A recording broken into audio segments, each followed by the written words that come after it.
बिस्मिल्लाहिर्रहमानिर्रहीम। अस्सलाम वालेकुम students. Class 5 the secret garden और चैप्टर नंबर 2 की एक्सरसाइज रीडिंग होपफुली आप लोगों ने कर ली होगी, जो कि इससे पहले मैं वीडियोस अपलोड कर चुका हूं। और अगर आपने रीडिंग कंसेप्चुअल रीडिंग नहीं की है तो काइंडली वो वीडियोस आप ज़रूर देखिएगा। इससे आसानी हो जाएगी हमें क्वेश्चंस के आंसर ढूंढने में और उनको ठीक से टिक या ट्रू या फॉल्स को अटेंड करने में। अब बढ़ते हैं रेगुलर एक्सरसाइज की जानिब। इससे पहले मैं आपको बता दूं कि ये हमारा पेज नंबर 44 है और पेज नंबर 44 पे हम आते हैं तो हमें जो फर्स्ट क्वेश्चन मिला कॉम्प्रीहेंशन से रिलेटेड है। चूज़ ए और B to answer the following questions के नीचे दिए हुए सवालों में से आपने ए या बी को टिक करना है। Who does Martha work for, के मार्था किसके लिए काम करती थी। नंबर 1 पोर्शन पे हमें आएगा।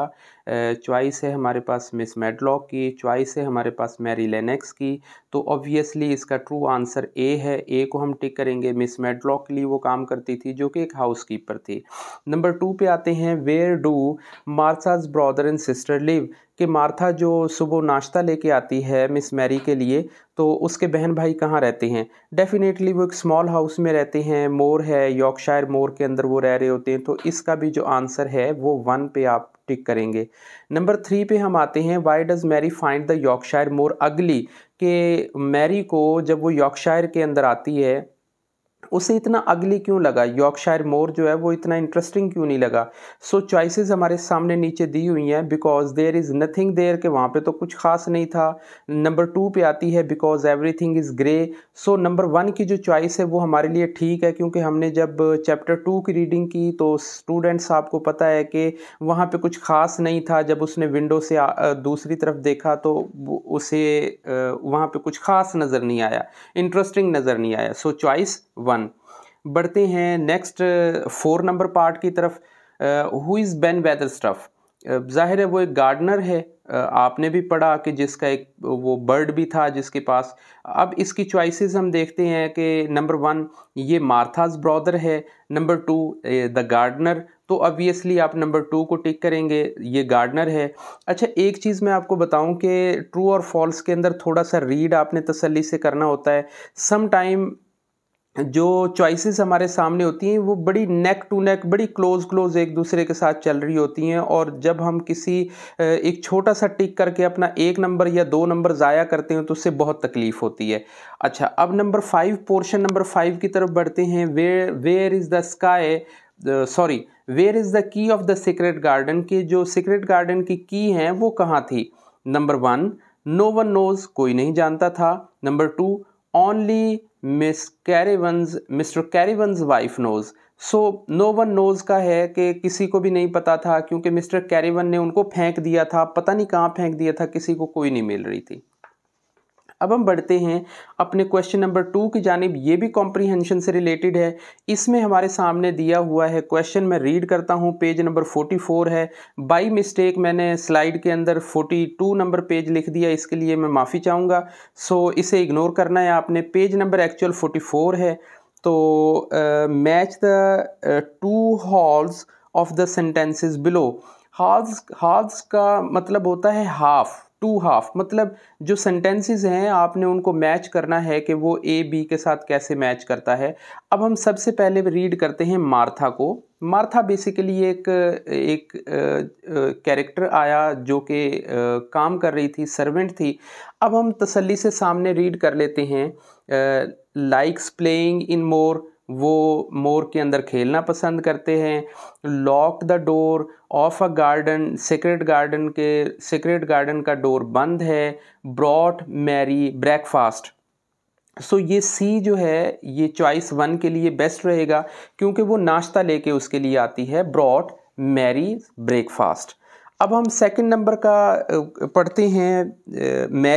मैरी, अब इसके लिए हम वर्ड ढूंढते हैं, चेक करते हैं। लाइक प्लेइंग इन मोर, ये भी ठीक नहीं है। Lock the door in the secret garden, work in the garden, don't want breakfast, वो डिडंट वांट ब्रेकफास्ट यानी वो नाश्ता नहीं करना चाहती थी। तो वाकई ये मैरी थी, जब पहले दिन उसने नाश्ता लेके मार्था उसके पास आई है तो उसका दिल नहीं कर रहा था ब्रेकफास्ट करने को। सो जो सेकंड नंबर है इसके लिए हम रखेंगे ई को, ई फॉर ईगल को। अच्छा, नंबर 3 पे हम आते हैं Dickon. Dickon as you know कि ये मार्था का भाई है और ये पसंद करता है खेलना कूदना, जानवर इसके एनिमल्स इसके दोस्त होते हैं, फ्रेंडली होता है। सो इसके लिए तो हम चॉइस जो 1 है ए, 3 के लिए हम ए को सिलेक्ट करेंगे कि a likes playing in the moor. So number 4 पे आते हैं बेन वेदरस्टफ, ये गार्डनर हैं और इसके सामने डी है, इसे तो हम सिंपल एज इट इज़ टिक कर लेंगे कि स्टैंड फॉर डी है। 4 नंबर स्टैंड करता है डी के लिए, वर्क्स इन द गार्डन के वो बाग में काम करता है। मिस्टर कैरिवन लास्ट में रह जाता है। Mister Craven lock the door of the secret garden, कि इन्होंने जो सीक्रेट गार्डन है उसका दरवाज़ा बंद कर दिया था और चाबियां कहीं फेंक दी थी। तो 5 नंबर के लिए हम टिक करेंगे बी को। अच्छा, नेक्स्ट क्वेश्चन नंबर 3 है जो रिलेटेड है हमारा अब वोकेबलरी से। अच्छा, वोकेबलरी में ऐसा है कि उसने हमारे सामने तरतीब से 44 नंबर पेज पे 7 सेंटेंसेस दिए हैं। इन सेंटेंसेस को पज़ल वर्ड्स के ज़रिए हमने सॉल्व करना है, जो कि पज़ल हमारे पास है 45 नंबर पे। अब इसको सॉल्व करने का एक तरीका ये होता है कि नंबरिंग हमारे सामने पज़ल साइड पे दी हुई है 1 2 3 4, हमें उसी कॉलम के अंदर जो सेंटेंस है उसको मैच करना है और स्पेशली ऐसा आंसर ढूंढना है जो उसके ब्लॉक्स हमारे सामने बनाए हुए हैं। लाइक जैसे क्वेश्चन नंबर 1 है, इसके अंदर हमारे पास जो ब्लॉक हैं 1 2 3 और 4। आप काइंडली अपनी बुक ओपन कर लें 45 नंबर एक्सरसाइज का, और उसके बिल्कुल टॉप के ऊपर लिखा हुआ है पेज नंबर 45 पे कि 1 के नीचे जो ब्लॉक्स हैं, वो जो खाने बने हुए हैं वो 1 2 3 और 4, ओनली 4 हैं। अब हमने ऐसा सिलेक्टेड वर्ड ढूंढ रहे हैं जो हमारा आंसर इन 4 जो ब्लॉक्स हैं, जो खाने हैं, या जो इसके अंदर स्पेस दी हुई है उसके अंदर हमारा आंसर पूरा हो जाए। An animal with wings for flying, कि ऐसा एनिमल जिसके पर होते हैं और जो उड़ता है। That's bird, BIRD, bird. और बर्ड को जब हम इस ब्लॉक में लिखेंगे तो हमारा जो पहले वाला जो स्टेटमेंट है वो हमारी पूरी हो जाएगी। अब हम बढ़ते हैं सेकंड की जानिब। ओनली अ फ्यू पीपल, सिर्फ चंद लोग, नो अबाउट दिस, इसके बारे में जानते थे। नो अबाउट इट, के कुछ लोगों को इसके बारे में पता था। अब हम सेकंड नंबर पे रॉ देखते हैं तो हमारे पास जो वर्ड बनते हैं ब्लॉक, अब हम इन्हें काउंट करेंगे। ये हमारे कितने हैं? 1 2 3 4 5 6, ये 6 हैं। सो अब हम गैस करते हैं कि 6 में हमारे सामने क्या आ जाएगा कि कुछ लोग इसके बारे में जानते थे। एक्चुअली ये सीक्रेट है, SECRET, सीक्रेट। अब हम इसी तरतीब से इसे लिख देंगे। उम्मीद है कि अब आपको इसकी सीक्वेंस समझ आ गई होगी। अब मैं थोड़ा वीडियो को लेंथी होने से बजाय हम इसे इन शॉर्ट करते हैं। नंबर 3 पे आते हैं। The first meal of the day, दिन का जो पहला खाना होता है उसे हम ब्रेकफास्ट कहते हैं। अब हम काउंटर चेक के लिए नंबर 3 पे ब्रेकफास्ट के और इसमें जो ब्लॉक दिए हुए हैं, जो स्पेसेस दी हुई हैं, उनको भी हम तसल्ली से काउंट कर लेंगे कि वाकई हमारी जो स्पेसेस हैं और जो स्पेलिंग है वो हमारे पूरे पूरे आते हैं। नंबर 4 पे आएगा अ बॉय और a man with the same parents with same body else, somebody else, as a somebody else, के किसी का एक बंदे के साथ भाई सेम पेरेंट्स हों किसी के, तो वो ब्रदर कहलाता है। सो अब हम चेक करते हैं नंबर 4 पे। तो नंबर 4 के जो स्पेसिस हैं वो ब्रदर में BROTHER, ब्रदर में बिल्कुल ठीक है, एडजस्ट हो रहे हैं, हमारे आंसर ठीक चल रहे हैं। नंबर 5 पे हम आते हैं। A place of a flower, एक फूलों की जगह। प्लांट और वेजिटेबल के, जहाँ पे प्लांट और वेजिटेबल होते हैं, सिंपल है, गार्डन होता है भाई, GARDEN, गार्डन। अब हमने नंबर 5 को जब हमने मैच करना है तो अब हमारी करेक्शन भी हो जाएगी और करेक्शन काउंटर चेक हो जाएगा, वेरीफाई हो जाएगा कि जब हमने बर्ड लिखा था तो हमारा R आ रहा है, और जब हम गार्डन लिख रहे हैं तो R बर्ड में और गार्डन के अंदर हमारा कॉमन होना चाहिए। उससे हमें वेरीफाई भी हो जाएगा कि भाई हमारा पहले वाला जो आंसर है वो 5 के साथ क्रॉस चेक होके ठीक हो गया। Dates good. नंबर 6 पे है ही और she work for another person, के कोई बंदा किसी के लिए जब काम करता है तो वो उसका सर्वेंट कहलाता है। डेट्स इजी, और हम इस पे सर्वेंट फिल करेंगे। लेकिन जहाँ पे 5 नंबर की इंस्ट्रक्शन लिखी हुई है, 5 नंबर इंडिकेशन में है, हम वहीं पे उसे फिल करेंगे। नंबर 6 पे आता है, सॉरी नंबर 6 का ये था। नंबर 7 पे आता है a place with 4 outside walls and rooms, कि ऐसी जगह जिसकी 4 बाहर की दीवारें हों और कमरे हों, तो वो क्या होएगा, वो आप थोड़ा रीड करते हैं तो वो एक घर होता है, हाउस होता है, एक कमरा होता है। सो HOUSE हाउस हम 7 में फिल करेंगे। तो स्टूडेंट्स क्वेश्चन नंबर 4 की तरफ बढ़ते हैं। क्वेश्चन नंबर 4 हमारे सामने है फिल इन द ब्लैंक्स का। Complete the following sentences using the adjectives in the box, कि ये एडजेक्टिव्स हैं। एडजेक्टिव का मैं आपको थोड़ा सा एक्सप्लेन कर दूं। ये ऐसे वर्ड्स होते हैं जो किसी नाउन की खूबी को, अच्छाई को, बुराई को, क्वालिटी को, किसी को मज़ीद इन्हांस करते हैं, बेहतर करते हैं। हमारे सामने जो वर्ड्स दिए हुए हैं, हमारे सामने जो वर्ड्स दिए हुए हैं वो है quite, friendly, lonely, special, full. अब मैं रीड 1 नंबर जो है उसे रीड करता हूं। You must be dash in the library. Library में तो हमेशा खामोशी रहती है, खामोश रहना चाहिए, और क्वाइट का मीनिंग भी खामोश है। हम इसमें QUIET क्वाइट को फिल करेंगे और हमारा आंसर ठीक हो जाएगा।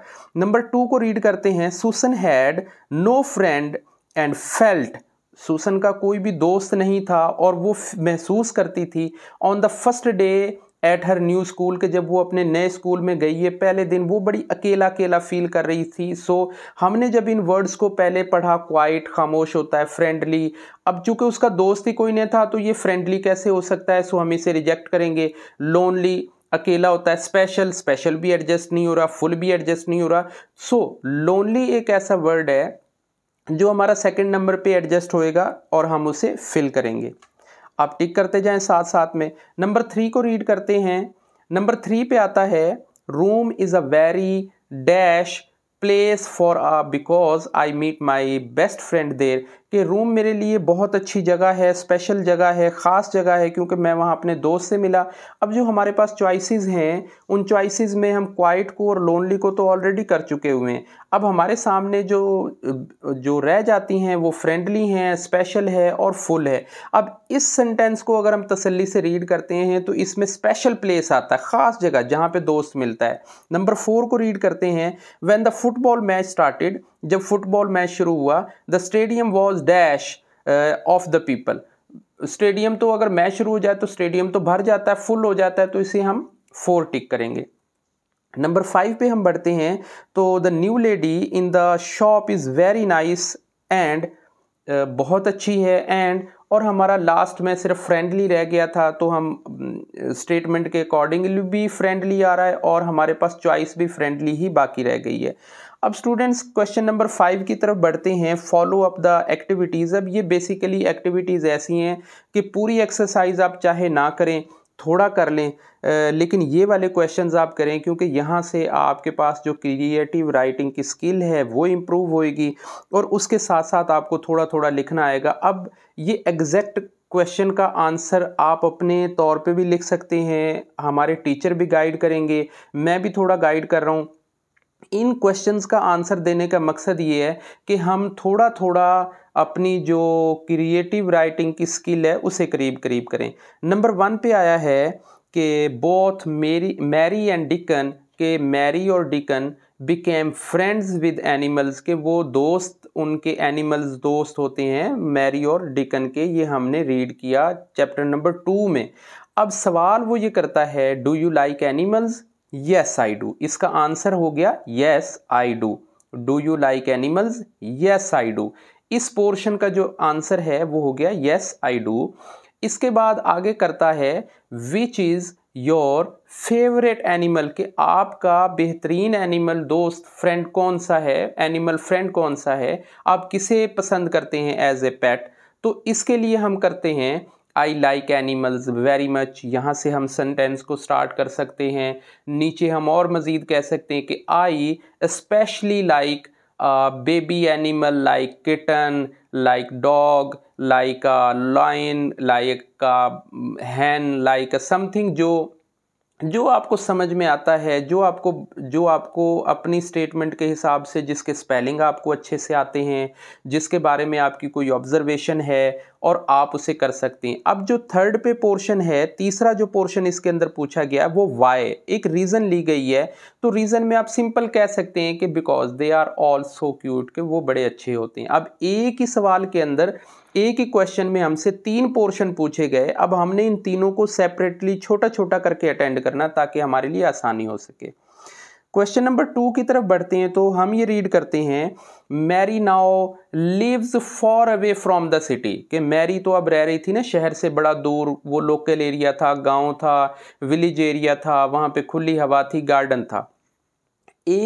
आपको एक हिंट दिया है सवाल को इजी करने और समझने के लिए। अब क्वेश्चन किया जा रहा है, would you like to live in space like that, place like that, कि आप भी क्या ऐसी जगह पे रहना चाहेंगे, आपको भी अच्छा लगेगा। Why not. अगर आप आंसर देते हैं यस में तो भी उसका रीजन दें, अगर आप आंसर देते हैं नो में तो भी आप उसका आंसर दें, यह आपकी चॉइस के ऊपर है। अब यहाँ पे ये भी हो सकता है, आप ऊपर से लिख सकते हैं yes we like to live in a place like moving away from a home will help me to develop as a person, to enhance my personality, या कुछ और एक दो वर्ड्स जो आप इसके साथ ऐड कर सकते हैं कि भाई अगर मैं घर से दूर रहूँगा, गार्डन एरिया में रहूँगा, नेचर के करीब रहूँगा तो ये मेरे लिए ज़्यादा बेनिफिशियल होएगा। क्वेश्चन नंबर 3 की तरफ बढ़ते हैं। क्वेश्चन नंबर 3 है भाई, do you think that Mary will find the key in the secret garden? Yes obviously, ये तो हमें पता है कि वो चाबियां ढूंढ लेगी उसकी, लेकिन इसका प्रॉपर जो आंसर है वो ये होना चाहिए, कुछ हम थोड़ा मिक्सअप करते हैं इस ग्रामर को। In the secret garden Mary find the key to the garden in flower bed, मतलब वो घास जो रखी हुई थी जहाँ पे वो छोटा परिंदा जो रॉबिन था उसने वहाँ पे आके गाइड किया उसे। When Mary arrives at Misselthwaite manor, आप अगर चाहें मिजल्स वाइट मैनर को आप स्किप भी कर सकते हैं। When Mary arrives in garden, ये भी सेंटेंस हो सकता है। At garden a friendly robin friends her, के उसे एक दोस्त मिलता है, एक छोटा परिंदा मिलता है जिसकी बड़ी प्यारी आवाज है। Robin, the robin guides her, के वो रॉबिन उसे गाइड करता है about the key, to find the key of the secret garden. Question number 4 पे आते हैं। तो क्वेश्चन नंबर 4 है, do you think that the strange noise is, अगर हम पैराग्राफ सेकंड लास्ट को हम रीड करते हैं चैप्टर नंबर 2 में तो हमें आइडिया होएगा कि जब मार्था और मैरी लिनेक्स बैठे होते हैं और बाहर तूफान और हवा चल रही होती है तो अचानक बहुत ज़ोर से हवा चलती है, दरवाज़ा खुल जाता है, सो एक स्ट्रेंज नॉइज आती है। बेसिकली वो स्ट्रेंज नॉइज नहीं होती। इन the secret garden strange noise is a crying voice of a child, एक बच्चे की आवाज़ थी जिसे कि मैरी फील करती है, लेकिन मार्था उसे इग्नोर करा देती है कि मैं दरवाज़ा फॉरी क्विकली बंद करती हूँ, बाहर से तेज़ हवा आ रही है, ये अच्छे नहीं है। सो चैप्टर ऑलमोस्ट हमारी एक्सरसाइज कंप्लीट हो चुकी है। मुझे उम्मीद है कि इंशाल्लाह आपको ये सारी पसंद आई होगी और मैं कोशिश करूँगा कि मैं इससे नेक्स्ट जो चैप्टर नंबर 3 है उसकी एक्सरसाइज आपके लिए अपलोड करूँ। और अगर कोई क्वेश्चन रहता है, कोई चीज़ समझ में नहीं आ रही है ग्रामर से रिलेटेड या किसी आंसर क्वेश्चन को अटेंड नहीं कर पा रहे, तो काइंडली आप कमेंट कर सकते हैं, मैं इंशाल्लाह डिटेल में उसे भी एक्सप्लेन करूँगा। जो नंबर 6 क्वेश्चन है वो हमारा रह जाता है।